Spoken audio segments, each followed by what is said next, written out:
Muito boa noite a todos, meus queridos alunos do IBAD, que a gloriosa e a doce paz do Senhor Jesus Cristo seja com todos vós.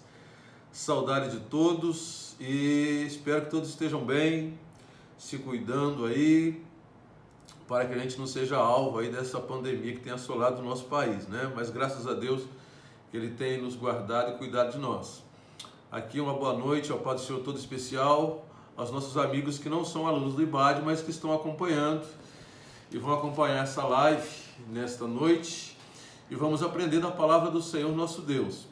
Deixa eu primeiramente apresentar o curso aqui, aqueles que ainda não são matriculados, que não são alunos e que eu tenho certeza que amam a palavra de Deus e que têm desejo de aprofundar os conhecimentos bíblicos. Então eu vou apresentar para vocês o nosso núcleo aqui do curso do IBAD, Instituto Bíblico das Assembleias de Deus, que já desde 1958, há 61 anos, tem colaborado na formação na área teológica dos irmãos que desejam e daqueles que amam a palavra do Senhor.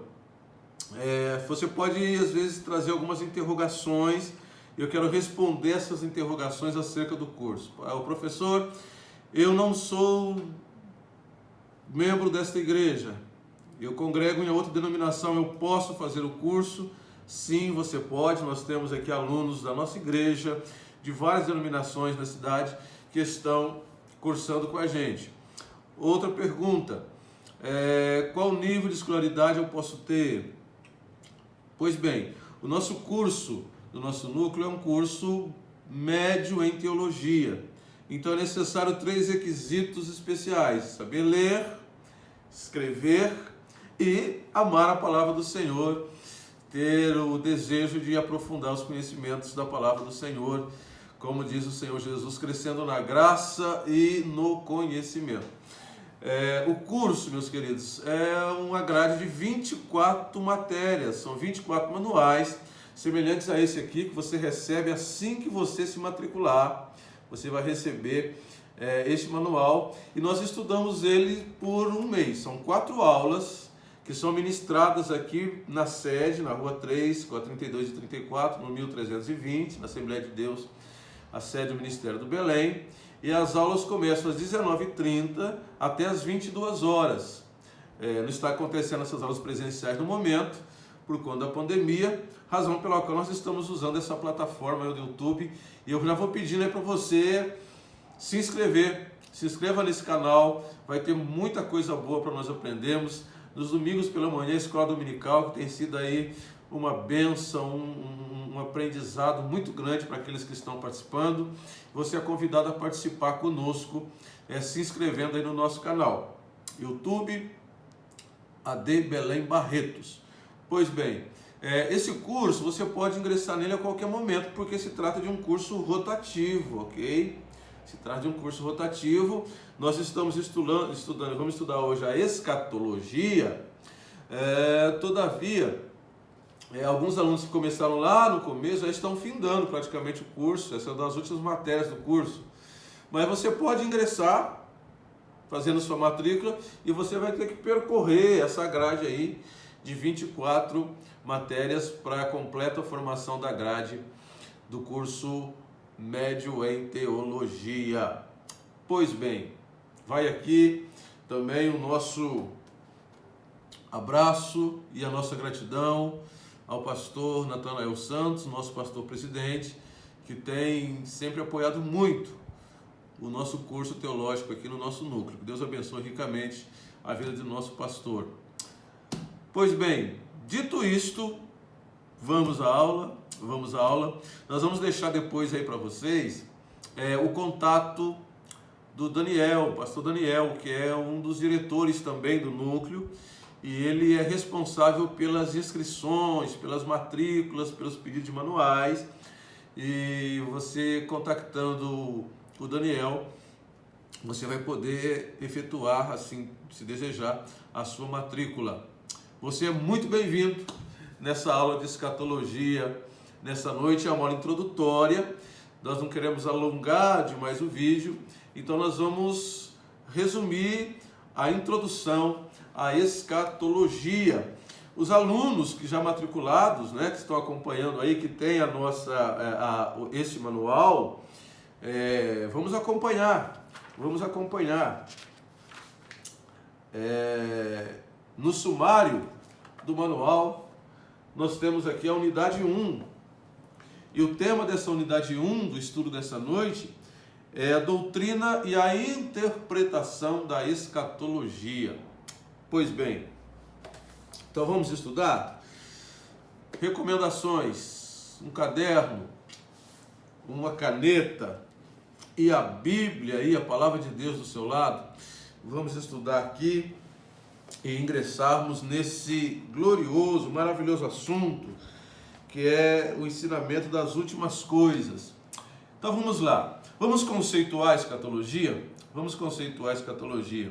A palavra escatos, ela vem de um termo grego, um grego um pouco mais arcaico, um grego um pouco mais antigo. E a palavra escatos, ela traz um significado, um sentido de derradeiro, de último. E a palavra logia significa estudo, logo, escatologia é estudo das últimas coisas, estudo das coisas derradeiras. Vamos trocar miúdo, para ser bem claro, assim como eu gosto de ser nas nossas aulas, para ser bem didático, bem claro.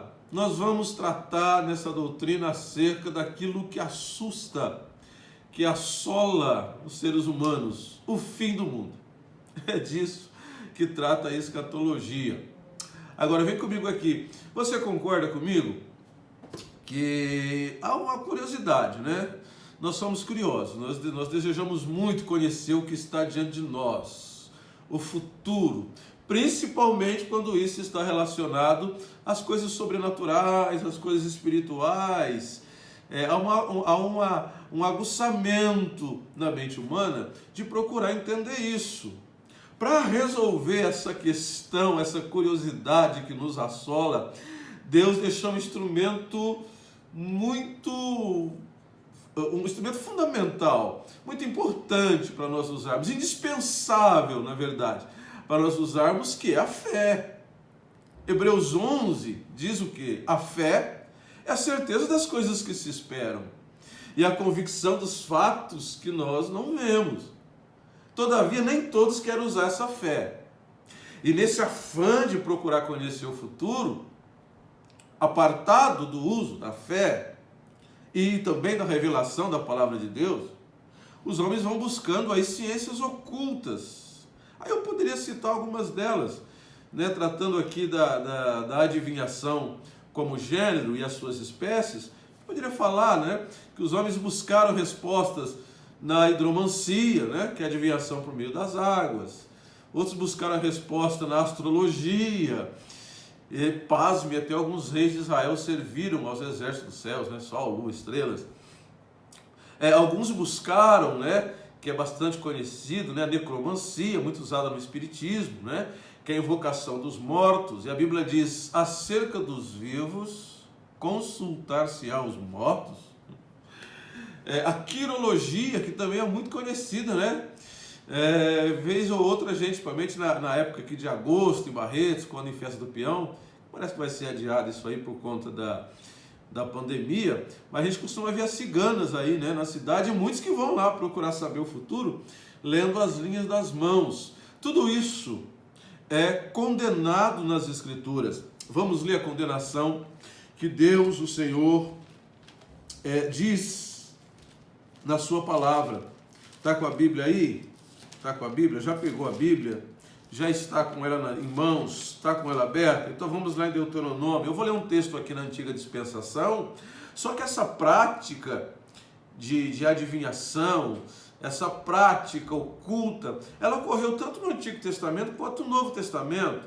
Um exemplo disso é Paulo, lá em Filipos, a jovem que tinha um espírito de pitonisa, e Paulo repreendeu, expulsou aquele espírito de adivinhação que aquela moça tinha, e que dava grande lucro, diz o texto bíblico, aos seus senhores, por conta das pessoas querendo saber acerca do futuro, iam consultá-la. E era um espírito que atuava na vida daquela moça, que foi expulso pelo poder do nome de Jesus, quando Paulo repreendeu aquele mal. Então vamos ver aqui em Deuteronômio, capítulo 18, a condenação de Deus a essas práticas que apartam-se da fé e busca o homem respostas que a fé e a palavra de Deus vai dar. Quando ele busca isso, apartado da vontade de Deus, isso é abominação.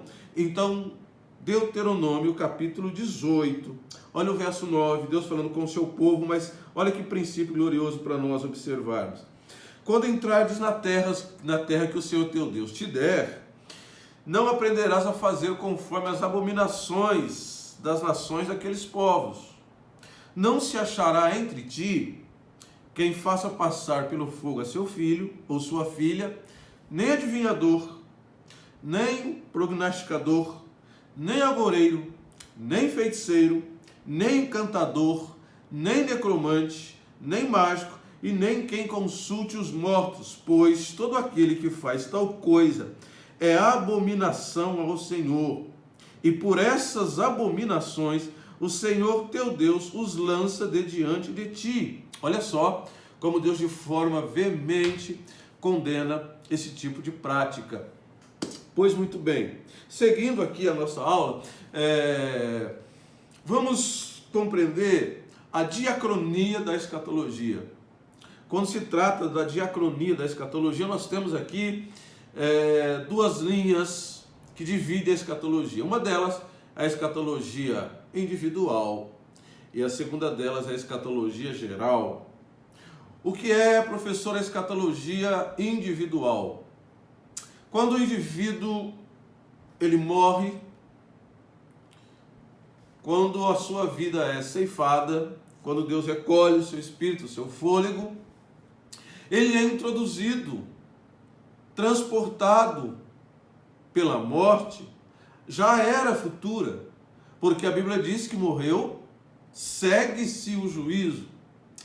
Então, raciocinando, uma vez que a pessoa morre, e nós sabemos pelos textos bíblicos, pela doutrina bíblica, a doutrina da ressurreição, que o apóstolo São Paulo trata isso na carta aos Coríntios, no capítulo 15, nós sabemos que os que morreram hão de ressuscitar. E a grande prova disso é que Cristo morreu e ressuscitou. Uns ressuscitarão para a vida eterna, outros para o tormento eterno. Mas você concorda comigo que uma vez que a pessoa morreu, ela já vai ser introduzida à era futura, à era vindoura, à era escatológica por meio da morte. Essa é a escatologia individual. E nós temos a escatologia geral, que começa com o arrebatamento da igreja e os demais eventos que vão se seguir pós-arrebatamento. Tribunal de Cristo, Trono Branco, Armagedão, Estado Eterno e os assuntos que envolvem a escatologia, que nós vamos estudar aqui ao longo das aulas que nós vamos ministrar.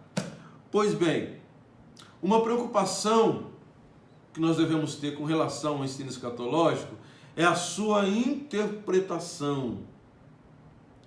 Porque os ensinos apocalípticos, pessoal, preste muita atenção, os ensinos apocalípticos, embora apocalipse significa revelação, está carregado de linguagem simbólica.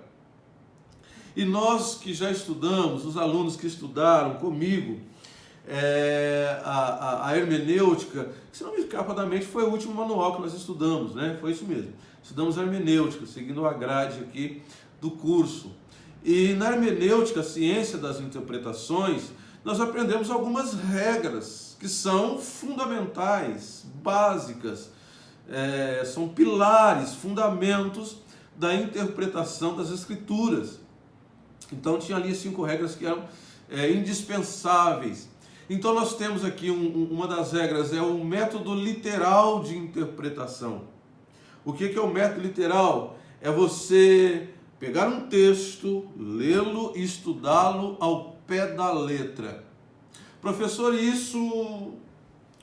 qual é a importância desse método literal no estudo escatológico? Olha, muito cuidado, muito cuidado.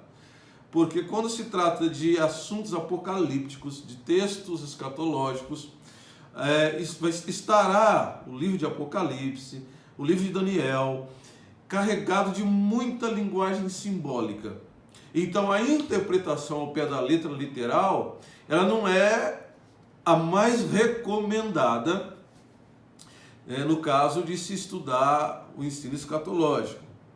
Uma outra regra, não menos importante, é você procurar conhecer o contexto, o propósito pelo qual o livro foi escrito.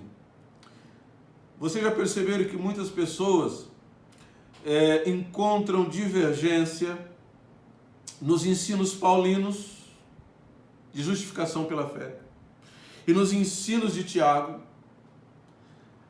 Aparentemente dá-se uma impressão que um está contradizendo o outro, e não há contradição alguma para quem estudou e conheceu o propósito do livro, o objetivo de cada livro, daquelas cartas, daquelas epístolas.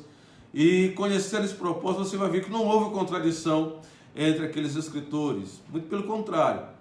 Mas é necessário observar essa regra de interpretação. Uma outra regra é que você deve observar sempre o contexto, porque todo texto onde o contexto não é observado se torna um pretexto para que nasçam, para que brotem heresias. Então você precisa aprender e conhecer o contexto dentro dos textos e os textos dentro dos contextos.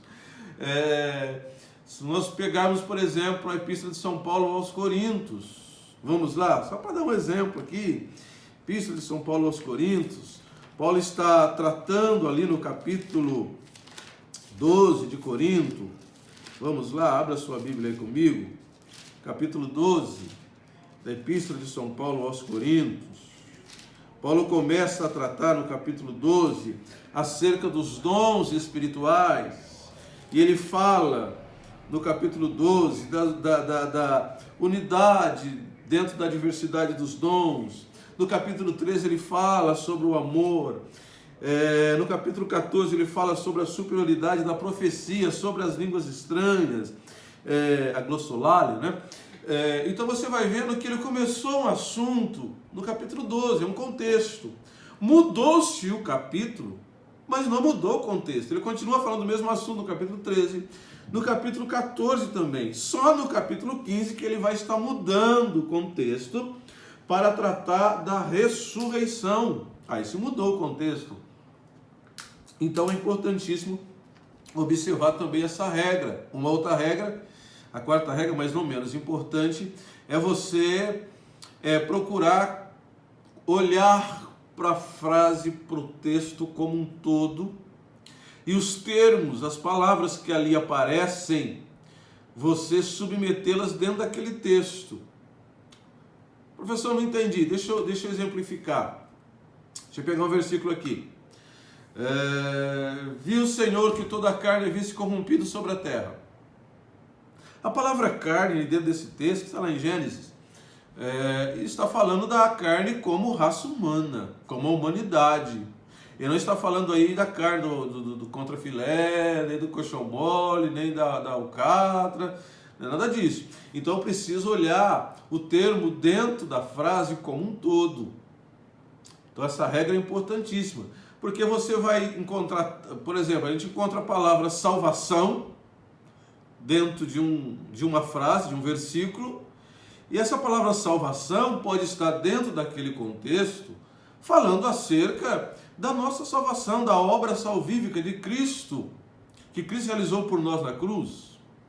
De repente, a mesma palavra salvação dentro de um outro versículo, dentro de uma outra frase, ela pode estar tratando apenas de um livramento, de uma situação de perigo que algum servo de Deus estava passando.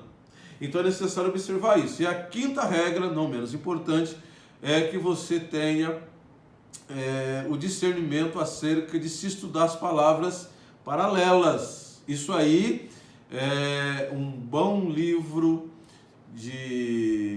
um bom dicionário, com enciclopédia, com concordância bíblica, vai te ajudar para que ao estudar as palavras paralelamente, você não vai se confundir. Por exemplo, se eu pego aquele texto, pedi e dar-se-vos-á, aí eu dobrei meu joelho e pedi, e não aconteceu, a Bíblia é mentirosa? Não, precisa estudar isso de forma paralela, porque esse pedido está sendo completado em outros textos bíblicos, está sendo fundamentado em outros textos, outros livros. Por exemplo, pedido dar-se-vos-á, mas também em outra parte do Evangelho vai dizer: se vós estiveres em mim e minhas palavras estiveres em vós, pedirei o que quiseres e vos será feito. Em outro texto, esse já de Tiago, vai dizer: pedis e nada tendes, porque pedis mal. Então você vai ter que fazer essa comparação, esse paralelismo, para que você tenha a completa interpretação, o completo entendimento dos textos.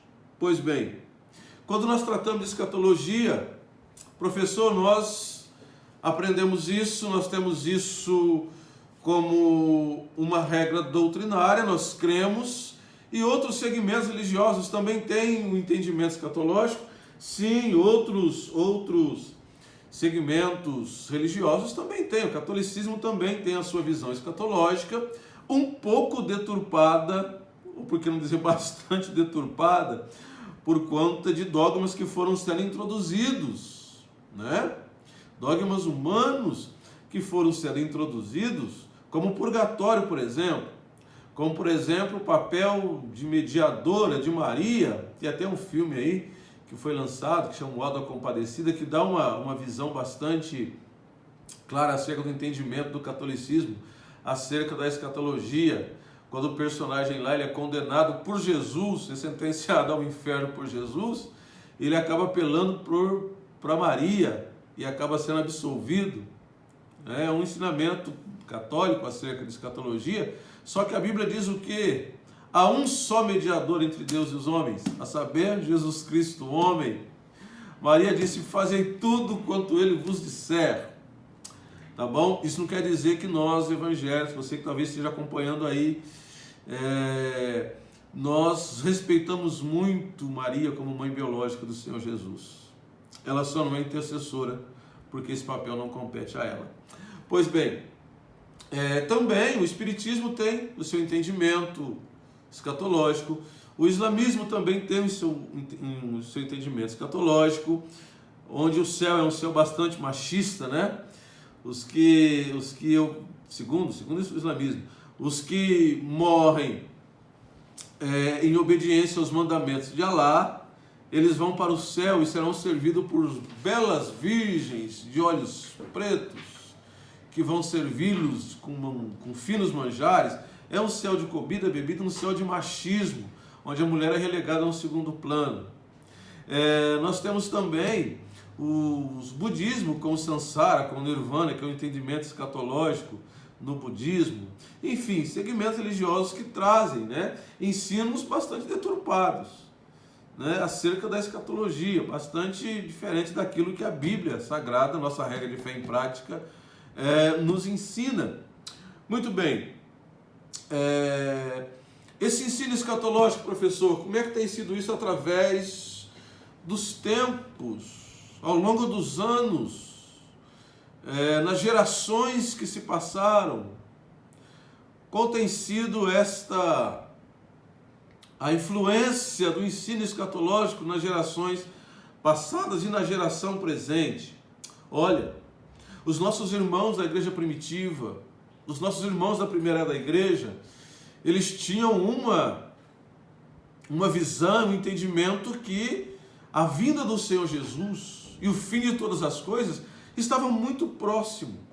Você vai ter uma visão geral disso quando você estudar, abrir o texto em 2 Pedro, no capítulo 3. Olha só como os irmãos da igreja primitiva, na primeira era da igreja, estavam esperando a vinda do Senhor para aqueles dias. Capítulo 3 de 2 Pedro. Vamos lá, capítulo 3. Amados, esta é agora a segunda epístola que vos escrevo.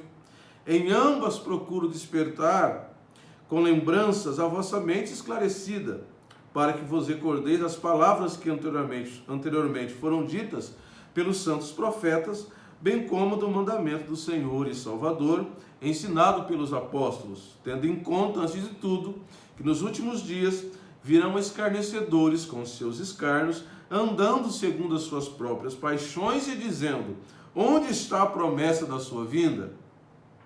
Porque desde que os nossos pais dormiram, todas as coisas permanecem como desde o princípio, porque deliberadamente esquecem que de longo tempo houve céus, bem como a terra, a qual surgiu da água e através da água pela palavra de Deus, e que veio a perecer o mundo daquele tempo afogado em água.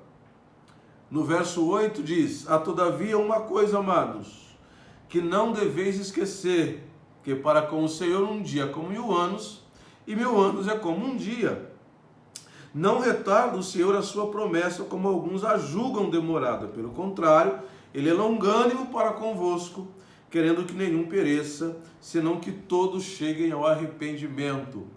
Esse mesmo entendimento você vai ver lá, esse desejo, essa expectativa da vinda do Senhor para aqueles dias, no ensino de Paulo, à igreja de Tessalônica, 2 Tessalônica, capítulo 2, 2 Tessalonicenses. Olha o texto, capítulo 2. Irmãos, no que diz respeito à vinda do Senhor Jesus e a nossa reunião com Ele, nós vos exortamos a que não demovais da vossa mente com facilidade, nem vos perturbeis, quer por espírito, quer por palavra, quer por epístola, como se procedesse de nós, supondo tenha chegado o dia do Senhor. Ninguém, de modo algum, vos engane, porque isso não acontecerá sem que primeiro venha a apostasia. Então veja só como os irmãos estavam aguardando a vinda do Senhor para aqueles dias. Então o assunto, o estudo escatológico estava muito vivo na mente dos irmãos. Mas, se a gente estender, correr um pouco esse tempo até o período da Reforma, o ensino escatológico ficou um pouco relegado ao segundo plano, porque ali a defesa ao cristianismo era o foco dos irmãos, dos reformadores. Martim Lutero é um grande ícone da Reforma. E na pós-reforma também surgiram movimentos como o pietismo, como os quakers, movimento wesleyano. Só que, todavia, esses movimentos levavam e buscavam levar o povo de Deus a uma comunhão mais íntima, a uma vida de mais santidade, de mais intimidade com o Senhor. E não foi o foco, nesse período de movimento, de avivamento, o ensino escatológico. Assim também, quando nós chegamos no final do século XX, final do século XX, nós vimos um movimento pentecostal muito aguçado e trazendo de volta, trazendo de novo à tona, ressuscitando de novo o ensino escatológico. Só que nos dias de hoje, a teologia da prosperidade tem relegado o ensino escatológico para segundo plano. Então, é bem provável que você possa estar aí se perguntando: de fato, professor, faz tempo que eu não ouço alguém pregar em Apocalipse, faz tempo que eu não ouço alguém usar o púlpito para trazer um estudo assim mais aprofundado acerca das últimas coisas, porque a teologia da prosperidade tem aí a valorização do ter ao invés do ser, ter deixado o ensino acerca da escatologia, da vinda do Senhor Jesus, do arrebatamento da igreja, relegado a um segundo plano. Mas graças a Deus que nós temos a nossa igreja aqui, que tem tido uma preocupação em ensinar os irmãos acerca desse importantíssimo assunto bíblico, dessa importantíssima doutrina. Então você não se furte a procurar estudar e conhecer mais da escatologia. Pois bem, nós temos nessa primeira unidade aqui algo importantíssimo a dizer acerca do processo também da interpretação. Veja bem, quando nós falamos de escatologia, nós temos algumas visões, algumas escolas de interpretação. Há uma escola que é uma escola preterista, que entende que os assuntos escatológicos ficaram no passado, que já se cumpriram.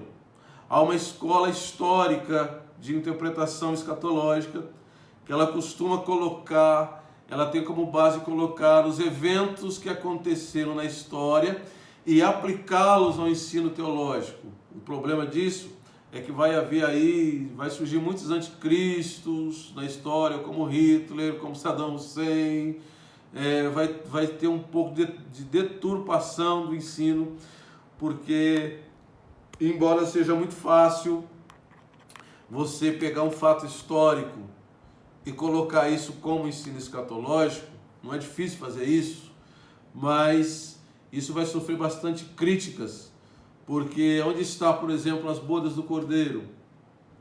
Onde está, por exemplo, o novo céus e a nova terra? Então você vai ter muitas lacunas que não serão supridas nessa escola histórica. E temos a escola também futurista, que entende que os ensinos escatológicos ainda vão acontecer a partir do arrebatamento da igreja e os demais eventos que surgirão depois. E é necessário a gente ter uma visão bastante clara sobre isso, e nós vamos estar falando disso na próxima aula. Nós vamos entrar nas 70 semanas de Daniel. Então nós estaremos estudando de uma forma aprofundada as 70 semanas de Daniel, e nós vamos trazer ali os ensinos para que nós tenhamos o pleno entendimento da escola amilenista, pós-milenista, tribulacionista, pré-tribulacionista, pós-tribulacionista, mesotribulacionista, tudo isso para que o seu estudo fique bastante abalizado acerca das coisas do fim. Então se inscreva aí no nosso canal, você tem aí a liberdade de mandar perguntas para nós. Nós estamos fazendo uma aula aqui apenas introdutória, mas mande perguntas para nós que nós vamos respondendo para você, tirando as suas dúvidas, para que você consiga dirimir todas as suas interrogações acerca desse importante assunto. Então se inscreva no nosso canal e na próxima aula, as 70 semanas de Daniel. Não perca, será profundo e será uma bênção para os seus estudos.